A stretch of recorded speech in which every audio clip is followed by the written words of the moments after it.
चलिए दोस्तों, अब देखते हैं कि जो हमारी किडनी है वो किडनी हमारी मतलब किस प्रकार से वर्क करती है। क्या करने के लिए, जो हमारा ब्लड में वेस्ट मटेरियल हो गया है एक प्रकार का, तो उसे अलग करने के लिए किस प्रकार से किडनी वर्क करती है। सबसे पहले दोस्तों एक जीवंत उदाहरण समझिए।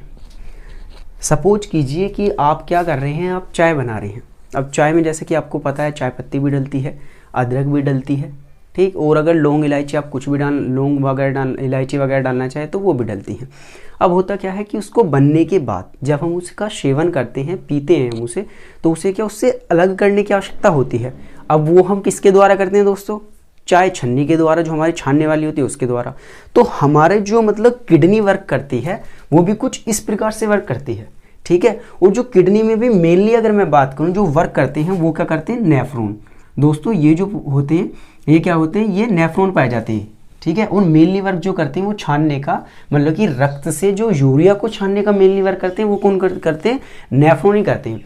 और दोस्तों इनकी जो संख्या पाई जाती है हमारी किडनी में वो करोड़ों में पाई जाती है, ठीक है। तो यहाँ मैंने ये देखिए, ये मैंने नेफ्रॉन का ही चित्र बनाया है पूरा। और इसे क्या कहते हैं, इसे कहते हैं दोस्तों structural and functional unit of the kidney of nephrons. मतलब कि जो संरचनात्मक इकाई है और कार्यात्मक इकाई, इसे कहते हैं संरचनात्मक और कार्यात्मक इकाई। किसकी, हमारी जो वृक्क की संरचनात्मक और कार्यात्मक इकाई, ठीक है दोस्तों। अब देखते हैं ये कि मेनली वर्क कैसे करती है। चलिए दोस्तों समझते हैं। जैसे मैंने आपको ये, पहले मैं आपको चित्र से पूर्णतः अवगत करवा दूं कि ये देखिए, ये मैंने पूरा चित्र बनाया है, ठीक है। इसमें ये इसे क्या कहेंगे, इसे एफरेंट ऑरिटल्स कहेंगे। मतलब कि जो हमारी एक प्रकार से जहाँ से रक्त आता है इसका डायमीटर बड़ा होता है, ठीक है, उसे कहेंगे स्मॉल डायमीटर। इसका जो स्मॉल डायमीटर होता है, ठीक है दोस्तों, इसे क्या कहेंगे, एफरेंट, इसे इफरेंट कहेंगे। यहाँ में थोड़ा लिखना, इसे कहेंगे इफरेंट ऑरिटल्स, ठीक है। ये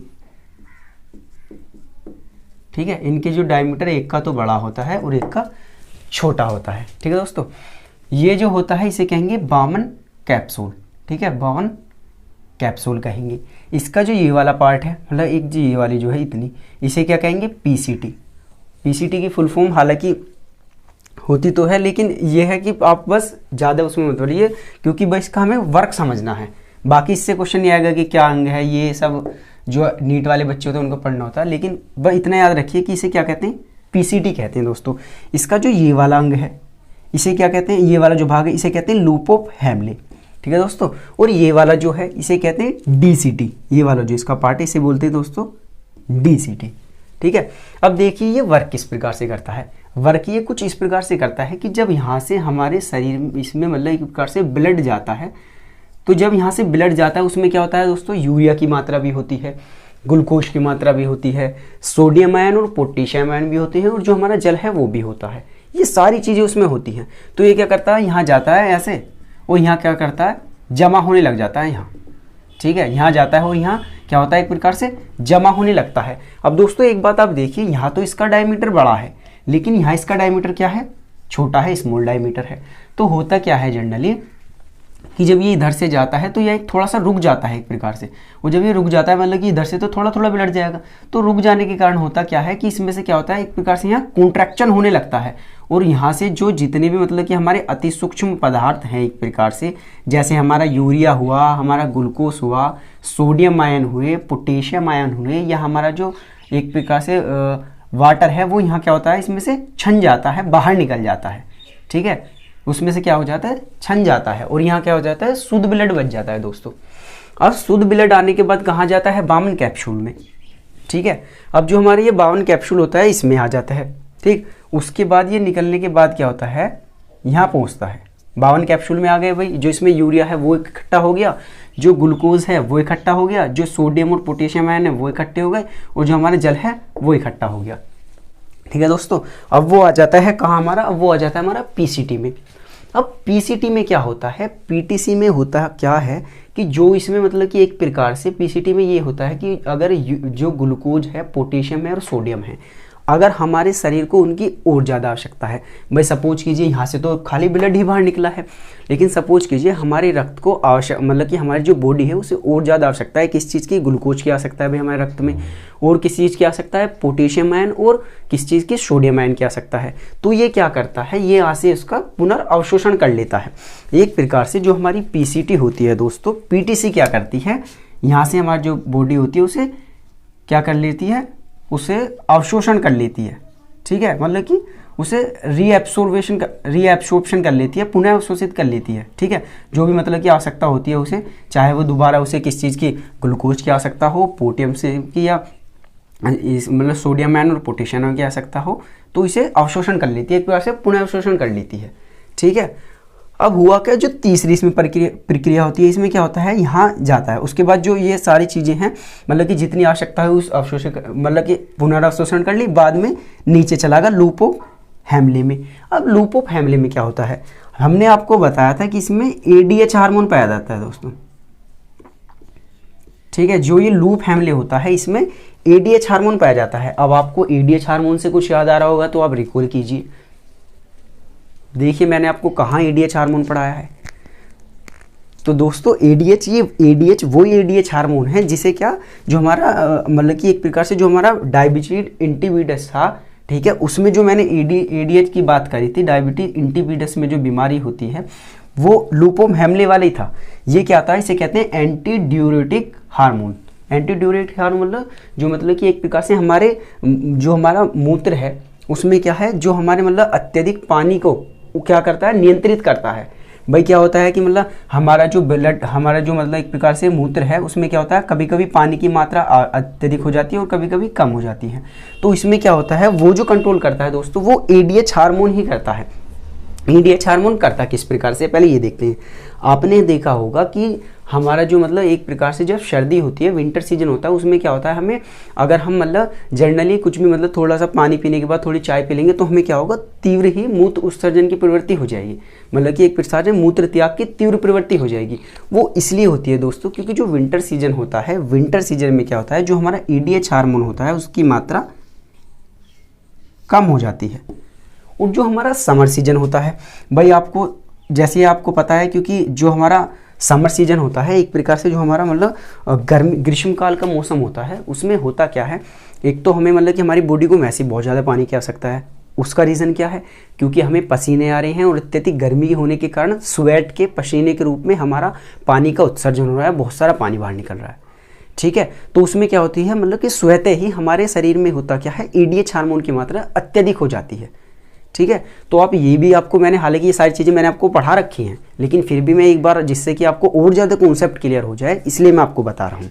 ठीक है दोस्तों, तो इस लूप ऑफ हैम्ले में क्या होता है कि जो उसमें जल की मात्रा होती है, भाई अब ये सारी चीज़ें यहाँ आ रही हैं, सपोज कीजिए ये जितनी भी चीज़ें हैं ये अब यहाँ आ गए किसमें, लूप ऑफ हैम्ले में। तो अगर इसमें मतलब कि हमारे जो बॉडी है अगर उसको अत्यधिक पानी की ओर ज़्यादा आ सकता है तो उसे क्या कर लेगी, रीअब्जॉर्वेशन कर लेगी, मतलब कि यहाँ से पुनर्अवशोषण कर लेगी उसका, कि भाई इससे पुनर्अवशोषण कर लेगी, ये जो हमारा छनन हो गया।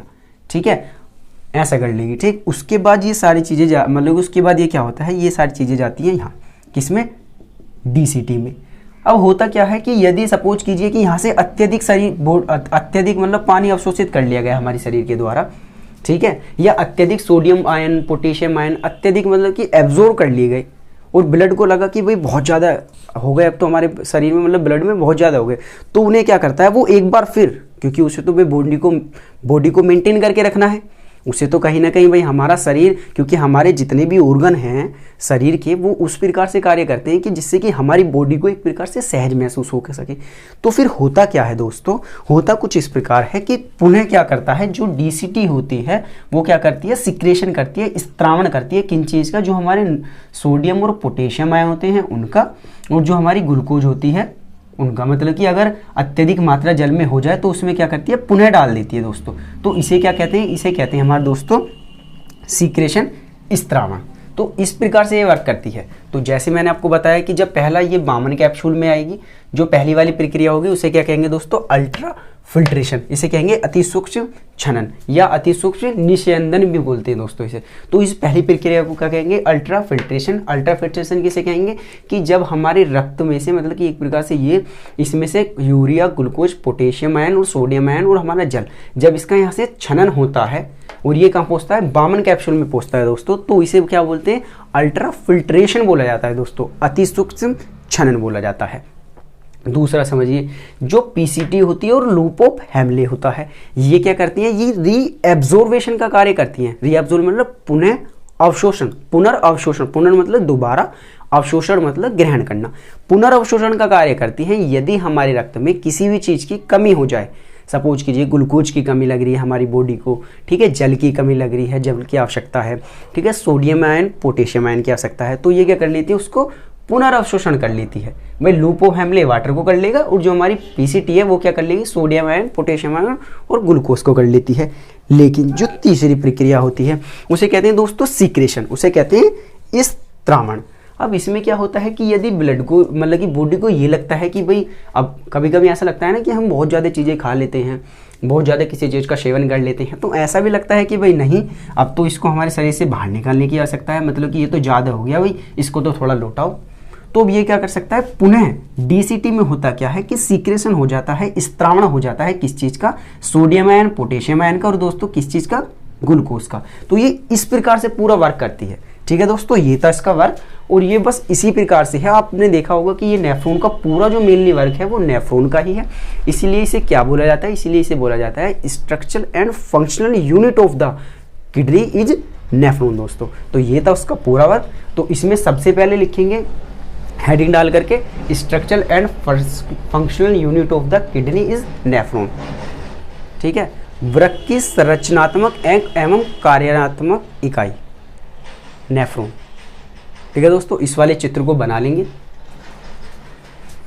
हालांकि ये तो आप पूरा ऐसा हो गया, लेकिन फिर भी मैं इसको मतलब कि पीडीएफ के रूप में बाद में भी जोड़ दूंगा। ठीक है, तो आप इस चीज़ को तेज़ी से बना लीजिए, मतलब ऐसे जैसे मैंने बनाया तेज़ी से।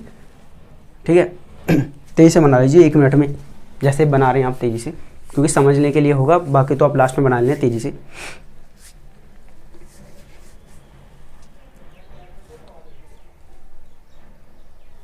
लिखना स्टार्ट कीजिए, बना लेना चित्र बाद में। अभी समझ तो आपने लिया, अब लिखना स्टार्ट कीजिए। मनुष्य के रक्त से यूरिया को वृक्क के द्वारा अलग किया जाता है। उसमें लिखिएगा यह प्रक्रिया 3 पदों में पूर्ण होती है। उसमें फर्स्ट लिखेंगे अल्ट्रा फिल्ट्रेशन, अति सूक्ष्म छनन। ठीक है दोस्तों, इसे अति सूक्ष्म निस्यंदन भी बोल जाता है दोस्तों। कितनी बार कॉम्पिटिटिव एग्जाम में अगर हिंदी में लिखा आएगा, हालांकि आप अल्ट्रा फिल्ट्रेशन समझ जाएंगे अगर इंग्लिश में भी दिया होगा, लेकिन अति सूक्ष्म निस्यंदन भी बोला जाता है। ठीक है, तो इसमें लिखेंगे यह बामन कैप्सूल में पूर्ण होती है।